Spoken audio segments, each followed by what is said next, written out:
ॐ नमो भगवते वासुदेवाय। अथ सप्तचत्वारिंशोऽध्यायः। श्रीशुक उवाच तं वीक्ष्य कृष्णानुचरं व्रजस्त्रियः प्रलम्बबाहुं नवकञ्जलोचनं पीताम्बरं पुष्करमालिनं लसन् मुखारविन्दं मणिमृष्टकुण्डलं शुचिस्मिताः कोऽयमपि च दर्शनः कुतश्च कस्याच्युतवेषभूषणः इति स्म सर्वाः परिबभ्रुरुत्सुकास्तमुत्तमश्लोकपदाम्बुजाश्रयं तं प्रश्रयेणावनताः सुसत्कृतं सव्रीडहासेक्षणसूनृतादिभिः रहस्यपृच्छन्नुपविष्टमासने विज्ञाय सन्देशहरं रमापतेः जानीमस्त्वां यदुपतेः पार्षदं समुपागतं भर्त्रेह प्रेषितः पित्रोर्भवान् प्रियचिकीर्षया अन्यथा गोव्रजे तस्य स्मरणीयं न चक्ष्महे स्नेहानुबन्धो बन्धूनां मुनेरपि सुदुस्त्यजः अन्येष्वर्थकृता मैत्री यावदर्थविडम्बनं पुंभिः स्त्रीषु कृता यद्वत् सुमनस्विव षट्पदैः निस्वं त्यजन्ति गणिका अकल्पं नृपतिं प्रजाः अधीतविद्या आचार्य मृत्विजो दत्तदक्षिणं खगावीतफलं वृक्षं भुक्त्वा चातिथयो गृहं दग्धं मृगास्तथारण्यं जारो भुक्त्वा रतां स्त्रियम् इति गोप्यो हि गोविन्दे गतवाक्कायमानसाः कृष्णदूते व्रजं याते उद्धवे त्यक्तलौकिकाः गायन्त्यः प्रियकर्माणि रुदत्यश्च गतह्रियः तस्य संस्मृत्य यानि कैशोरबाल्ययोः काचिन्मधुकरं दृष्ट्वा ध्यायन्ती कृष्णसङ्गमं प्रियप्रस्थापितं दूतं कल्पयित्वेदमब्रवीत् गोप्युवाच मधुपकितव बन्धो मा स्पृशाङ्घ्रिं सपत्न्याः कुचविलुलितमाला कुङ्कुमश्मश्रुभिर्नः वहतु मधुपतिस्तन्मानिनीनां प्रसादं यदु सदसि विडम्ब्यं यस्य दूतस्त्वमीदृक् सकृदधरसुधां स्वां मोहिनीं पाययित्वा सुमनस इव सद्यस्तत्यजेस्मान् भवादृक् परिचरति कथं तत पादपद्मं तु पद्मा ह्यपिबत हृतचेता उत्तमश्लोकजल्पैः किमिह बहुषडङ्घ्रे गायसि त्वं यदूना मधिपतिमगृहाणामग्रतो नः पुराणं विजयसखसखीनां गीयतां तत्प्रसङ्गः क्षपितकुचरुजस्ते कल्पयन्तीष्टमिष्टाः दिवि भुवि च रसायां काः स्त्रियस्तद्दुरापाः कपटरुचिरः सभ्रुविजृम्भस्य याः स्युः चरणरज उपास्ते यस्य भूतिर्वयं का अपि च कृपणपक्षे ह्युत्तमश्लोकशब्दः विसृज शिरसि पादं वेद्म्यहं चाटुकारैरनुनय विदुषस्ते भेत्य दौत्यैर्मुकुन्दात् स्वकृत इह विसृष्टा पत्यपत्यन्यलोका व्यसृजदकृतचेताः किं नु सन्धेयमस्मिन् मृगयुरिव कपीन्द्रं बिव्यधे लुब्धधर्मा स्त्रियमकृतविरूपां स्त्रीजितः कामयानां बलिमपि बलिमत्वा वेष्टयद्ध्वांक्षवद्यस्तदलमसितसख्यैर्दुस्त्यजस्तत्कथार्थः यदनुचरितलीलाकरणपीयूषविप्रुट् सकृदधनविधूतद्वन्द्वधर्मा विनष्टाः सपदि गृहकुटुम्बं दीनमुत्सृज्य दीना बहव इह विहंगा भिक्षुचर्यां चरन्ति वयमृतमिव जिह्मव्याहृतं श्रद्दधानाः कुलिकरुतमिवाज्ञाः कृष्णबद्धो हरिण्यः ददृशुरसकृदे तत्तन्नखस्पर्शतीव्र स्मररुज उपमन्त्रिन् भण्यतामन्यवार्ता प्रियसख पुनरागाः प्रेयसा प्रेषितः किं वरय किमनुरुन्धे माननीयोऽसि मेऽङ्ग नयसि कथमिहास्मान् दुस्त्यजद्वन्द्वपार्श्वं सततमुरसि सौम्य श्रीर्वधूः साकमास्ते अपि बत मधुपुर्या मार्यपुत्रोऽधुनास्ते स्मरति स पितृगेहान् सौम्यबन्धूंश्च गोपान् क्वचिदपि स कथानः किङ्करीणां गृणीते भुजमगुरुसुगन्धं मूर्ध्न्यधास्यत्कदानु श्रीशुक उवाच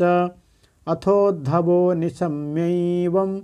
कृष्णदर्शनलालसाः सान्त्वयन् प्रियसन्देशैर्गोपीरिदमभाषत उद्धव उवाच अहो यूयं स्म पूर्णार्था भवत्यो लोकपूजिताः वासुदेवे भगवति यासामित्यर्पितं मनः दानव्रततपोहोम जपस्वाध्यायसंयमैः श्रेयोभिर्विविधैश्चान्यैः कृष्णे भक्तिर्हि साध्यते भगवत्युत्तमश्लोके भवतीभिरनुत्तमा भक्तिः प्रवर्तिता दिष्ट्या मुनीनामपि दुर्लभा दिष्ट्या पुत्रान् पतीन् देहान् स्वजनान् भवनानि च हित्वा वृणीत यूयं यत् कृष्णाख्यं पुरुषं परं सर्वात्मभावोऽधिकृतो भवति नामधोक्षजे विरहेण महाभागा महान्मेऽनुग्रहः कृतः श्रूयतां प्रियसन्देशो भवतीनां सुखावहः यमादायागतो भद्रा अहं भर्तुरहस्करः श्रीभगवानुवाच भवतीनां वियोगो मे न हि सर्वात्मना क्वचित् यथा भूतानि भूतेषु खम्बायुग्निर्जलं मही तथाहं च मनः प्राण भूतेन्द्रियगुणाश्रयः आत्मन्येवात्मनात्मानं सृजेऽहन्यनुपालये आत्ममायानुभावेन भूतेन्द्रियगुणात्मना आत्मा ज्ञानमयः शुद्धो व्यतिरिक्तो गुणान्वयः सुषुप्तिस्वप्नजाग्रदभिर्मायावृत्तिभिरीयते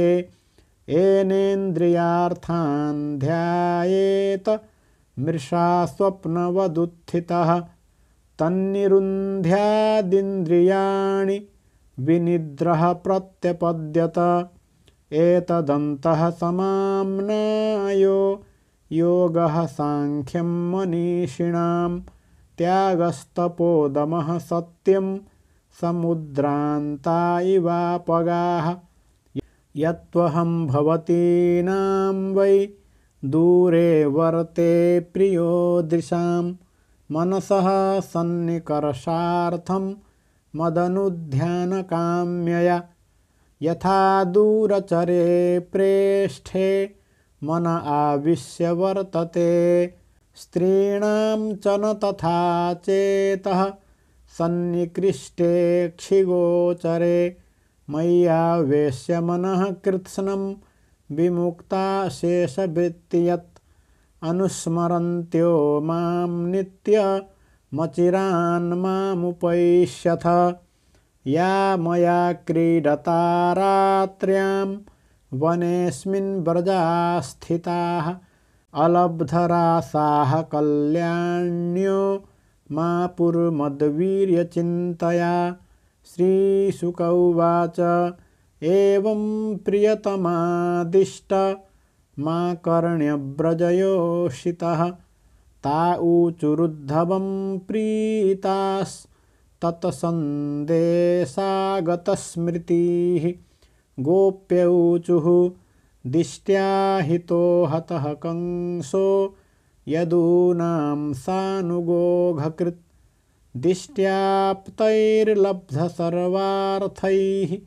कुशल्यास्तेच्युतोऽधुना कच्चिद्गदाग्रजः सौम्य करोति पुरयोषितां प्रीतिं नः स्निग्धसव्रीड हासोदारे क्षणार्चितः कथं रतिविशेषज्ञः प्रियश्च वरयोषितां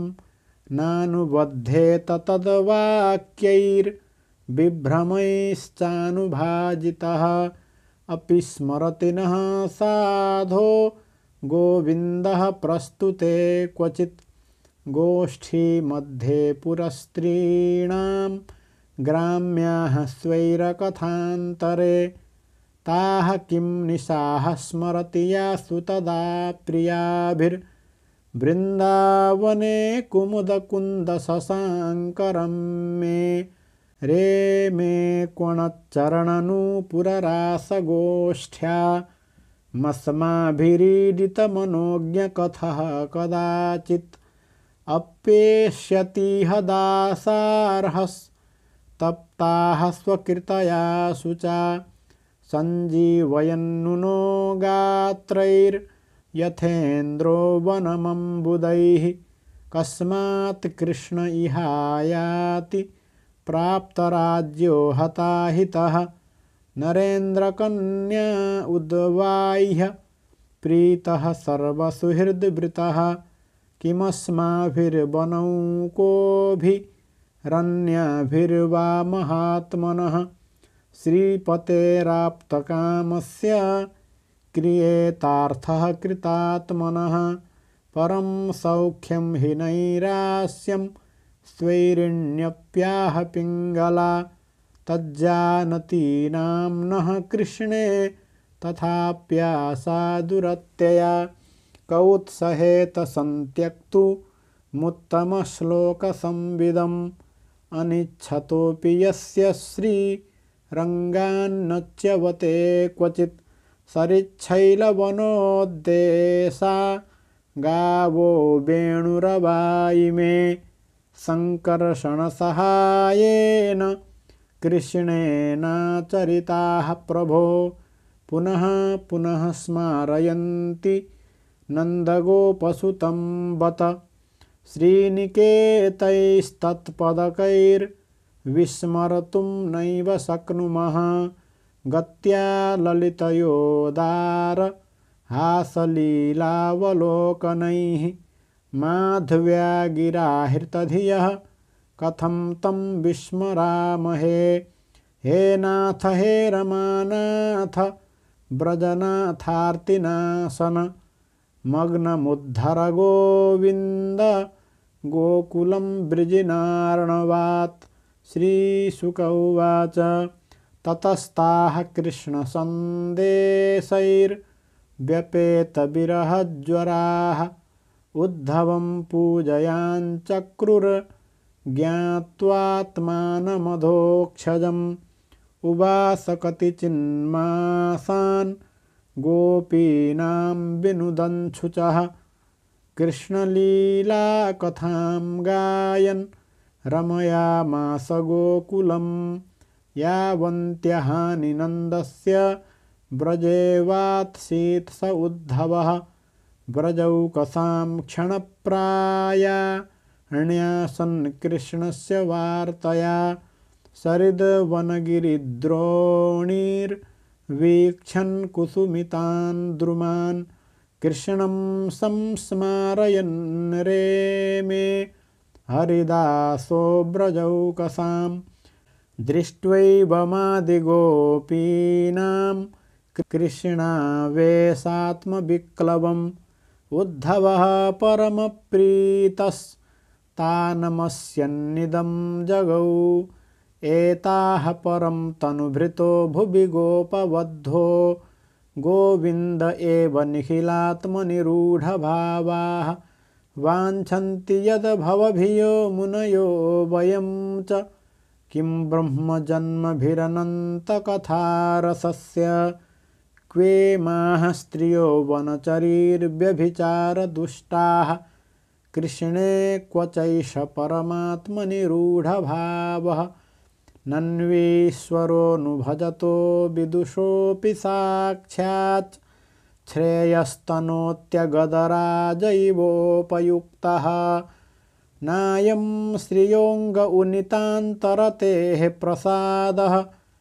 स्वर्योषितां नलिनगन्धरुचां कुतोऽन्याः रासोत्सवेस्य भुजदण्डगृहीतकण्ठ लब्धाशिषां यौदगाद्व्रजवल्लवीनाम् आसामहोचरणरेणुजुषामहं स्यां वृन्दावने किमपि गुल्मलतौषधीनां यादुस्त्यजं स्वजनमार्यपथं च हित्वा भेजुर्मुकुन्दपदवीं श्रुतिभिर्विमृग्यां या वै श्रियार्चितमजादिभिराप्तकामैर्योगेश्वरैरपि यदात्मनिरासगोष्ठ्यां कृष्णस्य तद्भगवतश्चरणारविन्दं न्यस्तं स्तनेषु विजहुः परिरभ्यतापं वन्दे नन्दव्रजस्त्रीणां पादरेणुमभीक्ष्णसः यासां हरिकथोद्गीतं पुनाति भुवनत्रयं श्रीशुक उवाच अथ गोपीरनुज्ञाप्य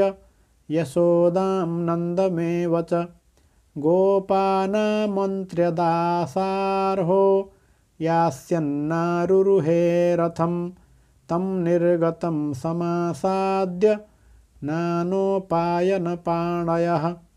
नन्दादयोऽनुरागेण प्रावोचन्नश्रुलोचनाः मनसो वृत्तयो नः स्युः कृष्णपादाम्बुजाश्रयाः वाचोभिधायिनीर्नाम्नां कायस्तत्प्रह्वणादिषु कर्मभिर्भ्राम्यमाणानां यत्र क्वापीश्वरेच्छया मङ्गलाचरितैर्दानैरतिर्नः कृष्ण ईश्वरे एवं सभाजितो गोपैः कृष्णभक्त्या नराधिप उद्धवः पुनरागच्छन् मथुरां कृष्णपालितां कृष्णाय प्रणिपत्याः भक्त्युद्रेकं व्रजौकसां वसुदेवाय रामाय राज्ञे चोपायनान्यदात्। श्रीमद्भागवते महापुराणे पारमहंस्यां संहितायां दशमस्कन्धे पूर्वार्धे उद्धवप्रतियाने 47 अध्यायः।